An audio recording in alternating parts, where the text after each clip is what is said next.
இந்த வீடியோல ஜனநாயகனோட trailer review, அதோட ஸ்டோரி என்ன, நம்ம எதிர்பார்த்தது என்ன வந்திருக்கு, நம்ம எதிர்பார்க்காதது என்னென்ன இருக்கு அப்படிங்கிறத ஃபுல் டீடைலா இந்த வீடியோல பார்த்தலாம். இந்த மாதிரி வீடியோஸ்க்கு இன்னும் நம்ம சேனல் சப்ஸ்கிரைப் பண்ணலாம், மறக்காம சப்ஸ்கிரைப் பண்ணி இந்த வீடியோக்கு லைக் பண்ணி எங்களை சப்போர்ட் பண்ணுங்க.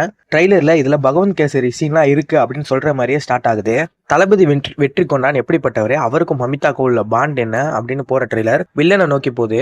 வில்லன் யாருன்னு சரியா தெரியல. ஒரு ஜெயில் கேதி, ஒரு பிசினஸ் மேன், பொலிட்டிக்கல் கனெக்ட் உள்ள ஆள் அப்படிங்கிற மாதிரி ஒரு மிஷனுக்காக, ஓஎம்ங்கிற ஒரு மிஷனுக்காக வில்லன் இந்தியாவுக்கு வராரு.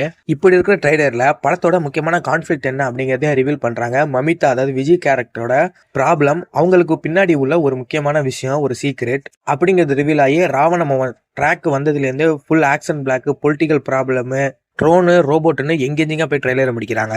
இப்ப முக்கியமான விஷயம், இது ஒரு பக்கா கமர்ஷியல் மூவி. இதுல ஹீரோ படம் கிடையாது, சூப்பர் ஹீரோ படம். அதாவது ஹீரோ நினைச்சா அந்த படத்துல என்ன வேணா பண்ணலாம் அப்படிங்கிற மாதிரி தான் இருக்க போது. இதை ட்ரைலர்லயே ஒரு டைலாக்காவே சொன்னது ரொம்பவே நல்ல விஷயம். ஸோ இதை கரெக்டா யூஸ் பண்ணி நம்ம எல்லாம் ஆசைப்படுற ஆனா எதிர்பார்க்காத ஒரு சீன் ஒன்று வச்சிருந்தாங்க. அதான் மொத்த பொலிட்டிஷியனும் ஒரே ரூம்ல லாக் பண்ணி டிவிக்கு, அதாவது தளபதி வெற்றி கொண்டான் கொஸ்டின் பண்ற மாதிரி ஒரு சீனு. அது தியேட்டர்ல ரொம்பவே ஹைலைட்டான சீனா இருக்கும்னு நினைக்கிறேன். அந்த சீனு தியேட்டர்ல எப்படி ஒர்க் ஆகுதுன்னு பார்ப்போம். இப்ப ரொம்பவே டேஞ்சரான விஷயத்துக்கு வருவோம். அதான் பகவந்த் கேசரி. இந்த படத்துல பகவந்த் கேசரி சீன்ஸ்லாம் இருக்க போறது கன்ஃபார்ம் ஆயிட்டு, அதுல என்னென்ன சீன்ஸ் வரப்போகுதுங்கிற முதற்கொண்டு அவங்க ட்ரைலர்லேயே காட்டியிருந்தாங்க. அது என்னதான் நல்ல விஷயம் இருந்தாலும் சில சீன்ஸ் பகவந்த் கேசரிலேயே கொஞ்சம் ஓவராகவே போயிருப்பாங்க. முக்கியமா அந்த இன்டர்வல் பிளாக், இதுலயும் அதுதான் இன்டர்வல் பிளாக்கா இருக்கணும். ஆனா அதோட இதுல ஒரு பெரிய டிஃப்ரெண்ட் தெரியுது. அது எல்லாமே ஓவரா நிறைய டைலாக்ஸோட ஃபைட் இருக்கும். இது ஃபுல் அண்ட் ஃபுல் ஆக்ஷன் பிளாக்கா போற மாதிரி தான் இருக்கு. அண்ட் ரொம்பவே நல்லா பண்ணிருக்க மாதிரி தெரியுது. அந்த வகையில எஸ்கேப் ஆயிட்டாங்க. அடுத்தது ஒரு கிளீசேவான ஒரு கிரிஞ்சி சீன் அப்படின்னு சொல்லக்கூடிய இன்னொரு சீன் என்னன்னா, அதுல பாலையா வந்து ஸ்ரீலீலாக்கு ட்ரைனிங் கொடுப்பாங்க. அதே மாதிரி இங்க விஜய் அவர்கள் மமிதாக்கு ட்ரைனிங் கொடுக்குறாங்க.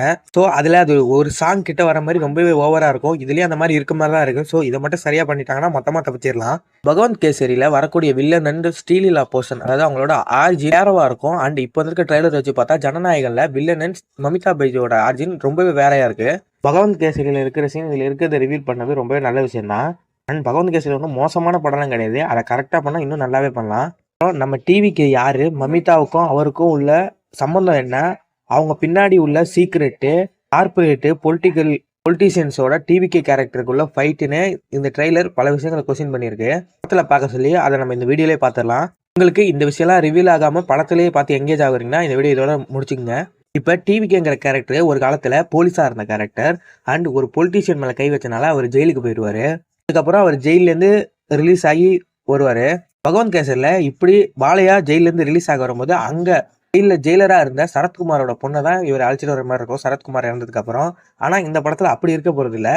விஜய் அதாவது டிவிக்கு ரிலீஸ் ஆன பிறகு ஒரு ஃபாரஸ்ட் ஏரியா, ஒரு ட்ரைபல் ஏரியாவுக்கு போறாரு போல இருக்கு. அவருக்கும் அந்த ட்ரைபல் ஏரியாவுக்கும் ஏதோ ஒரு